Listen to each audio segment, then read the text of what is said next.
Hello and welcome back to the Deep Dive. We are so happy you are here with us today. We are. If you are learning English or if you just, love a good story, you are in the right place. That's right. Today we're going to speak slowly and clearly. We want to make sure you understand everything. Absolutely. It's great to be here. We have a very special deep dive today. We're going to talk about a day that everyone knows, Oh, yeah. but very few people actually understand. Yeah. We are talking about Valentine's Day. Yes. February 14th. When I think of Valentine's Day, I usually think of, chocolate, red roses, Hearts everywhere. hearts everywhere. It's a happy day. It is a happy day now. But the true story of Valentine's Day is actually quite serious. It's about history, bravery, and, well, some sadness. Really? But it's also a beautiful story and a great one to help you learn English. I have to admit, I was surprised when I read our research for today. I thought the holiday started in, a nice restaurant or a flower shop, Not quite. but it actually began in a dark prison. Exactly.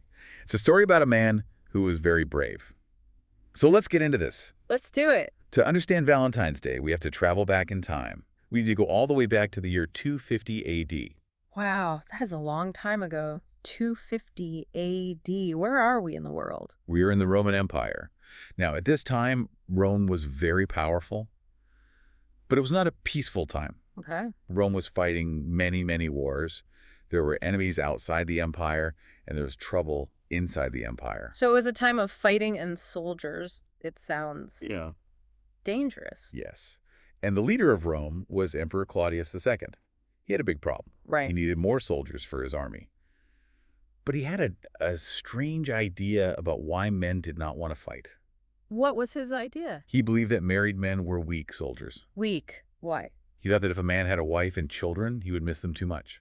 He wouldn't want to go to war and, die for Rome. He'd want to stay home. That makes sense, I guess. If you love your family, you want to stay with them, you want to be safe. Exactly. But the emperor did something very cruel. He created a new law.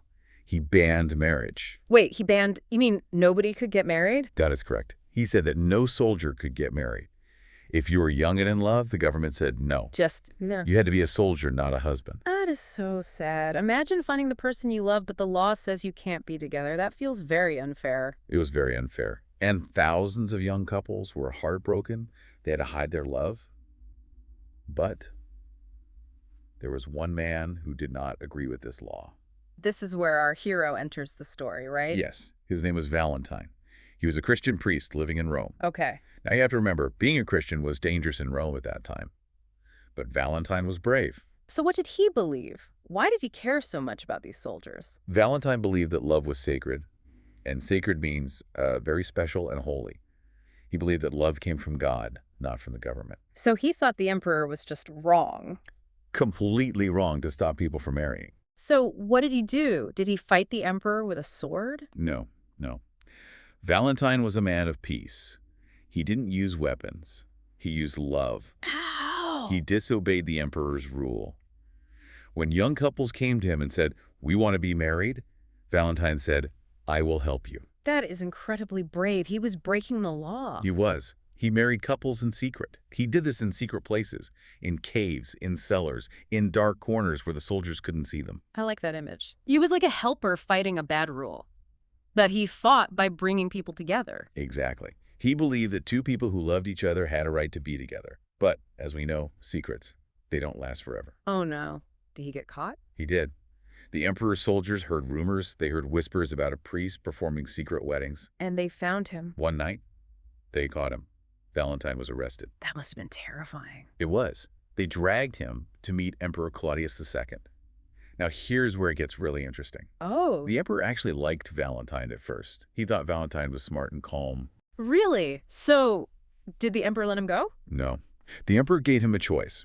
He said, "Stop believing in your God and stop marrying people. If you listen to me, you can live." That is a difficult choice. Life or death. Valentine didn't hesitate. He refused. He said a sentence that is very famous now. He said, "I would rather die for love than live in fear." I would rather die for love than live in fear. Wow, that is such a powerful sentence. I think our listeners should remember that one. It really shows his character. Because he refused the emperor, Valentine was sent to prison. He was sentenced to be executed. which means he was going to be killed. Yes. So now our hero is in a cold, dark prison. This is the part of the story that really, it touched my heart. Yes, this is the prison miracle. Valentine was in a dark cell. But even in prison, he was kind. Right. The man in charge of the prison was a jailer named Asterius. Asterius, okay. And he had a daughter, right? Yes, Asterius had a young daughter. But this girl had a sad life. She was blind. She had been blind since she was born. She had never seen the sun or the trees or even her father's face. That's heartbreaking, living in total darkness. The jailer, he saw that Valentine was a good man. He asked Valentine, "Can your God help my daughter?" So Valentine began to visit the girl. They would sit together in the prison. What did they do? They talked. Valentine became her eyes. He described the world to her. He told her what the blue sky looks like. He described the color of roses. He gave her hope. He showed her the world through his words. He did. A deep friendship formed between them. Then, one day, a miracle happened. The miracle. Valentine put his hands over her eyes and prayed. And when she opened her eyes, she could see. Wow. She could actually see. According to the story, yes. The first thing she saw was her father's face. Imagine the joy in that dark prison cell. That is beautiful. It really shows that Valentine was a special person. But the emperor still wanted to kill him, didn't he? Sadly, yes. Yeah. The miracle did not change the law. The date for his execution was set. And it was. It was February 14th, around the year 269 AD. February 14th, the date we celebrate today. Correct. On the night before he died, Valentine asked for a pen and paper. He wanted to write one last letter. To who? He wrote it to the jailer's daughter, the girl who could now see. What did the letter say? It was a short message, but the most important part was how he signed it. At the bottom of the letter, he wrote 4 words. From your Valentine. From your Valentine. We still use that phrase today. We do. When you give someone a card today, you might write, "Be my Valentine." But it started here. It wasn't a romance card you buy at a store. It was a goodbye letter. It was a goodbye letter from a man who was about to die for his beliefs. That changes how I see those cards now. It's so much deeper. It's about friendship and sacrifice. It is. Now, before we see how this sad story turned into a big holiday, I think this is a good moment to pause. Yes, let's take a moment. I want to speak directly to you, our listener. I have a question for you. Valentine showed love by writing a letter and helping someone in need.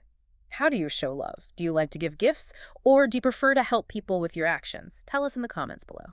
I love reading those answers.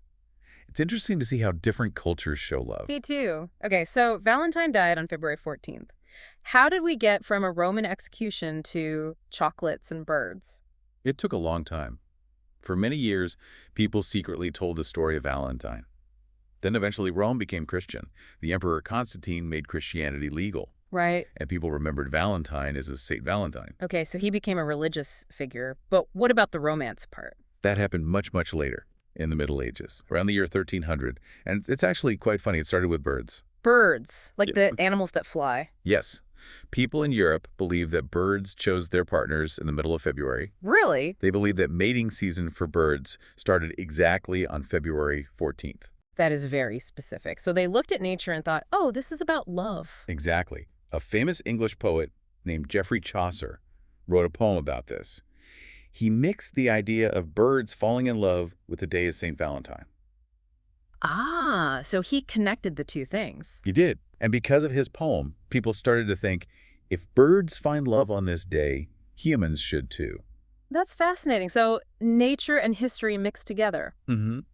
People started sending handwritten notes to the people they loved. We have records of this. There's a letter for the year 1415. Oh, wow.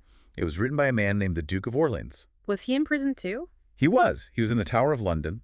He wrote a love letter to his wife and called her his Valentine. It seems prison and love letters are a theme in this history. It seems so. Yeah. So for a long time, it was just handwritten notes. Very personal. When did we start buying things? Right, the commercial side. That happened in the 1800s. This was the time of the Industrial Revolution. Machines were invented that could print paper very quickly. So instead of writing a letter by hand, you could just buy one. Yes. In America, a woman named Esther Howland had a big idea. She saw these fancy cards from Europe and thought, I can sell these. A business was born. A huge business. She started selling beautiful, decorated paper cards, and people loved them. It was easier, I guess. It was easier than writing a poem yourself. This was the big shift. The holiday went from writing your feelings to buying a product. And today, it is a huge business. It is massive. In the United States alone, people spend over $25 billion on Valentine's Day every year. 25 billion, that is an incredible amount of money. It is. They spend $2 billion just on flowers. Yeah.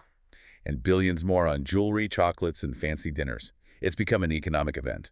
That is a lot of pressure. Sometimes people feel stressed about spending money. Yes, but it's interesting how different countries celebrate it now. It's not the same everywhere, is it? No, it's not. For example, in Japan, I read that it's the women who give chocolate to men on February 14th. Oh, only the women give gifts. On that day, yes.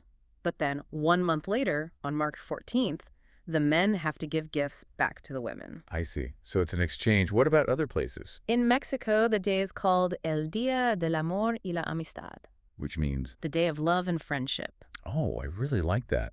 It includes friends, not just couples. Yes. And Finland is similar. They call it Friends Day. In these countries, you give cards and gifts to your best friends. It's not just about romance. That's a great idea. Mm. Sometimes single people feel sad on Valentine's Day because they don't have a boyfriend or girlfriend. Right. But if it's about friendship, then everyone can celebrate. Exactly. And that brings us back to the real meaning. In modern times, there's a lot of pressure. People worry, did I get a good gift? Or did he post a photo of me on Instagram? Yes, social media adds a lot of pressure to look perfect. But if we look back at the history, at the man in the prison cell, none of that matters. You're right. Valentine didn't have money. He didn't have chocolates. He couldn't take anyone to a restaurant. He only had his faith and his kindness. The lesson here is that real love isn't about expensive things. Mm-hmm. Valentine died for love.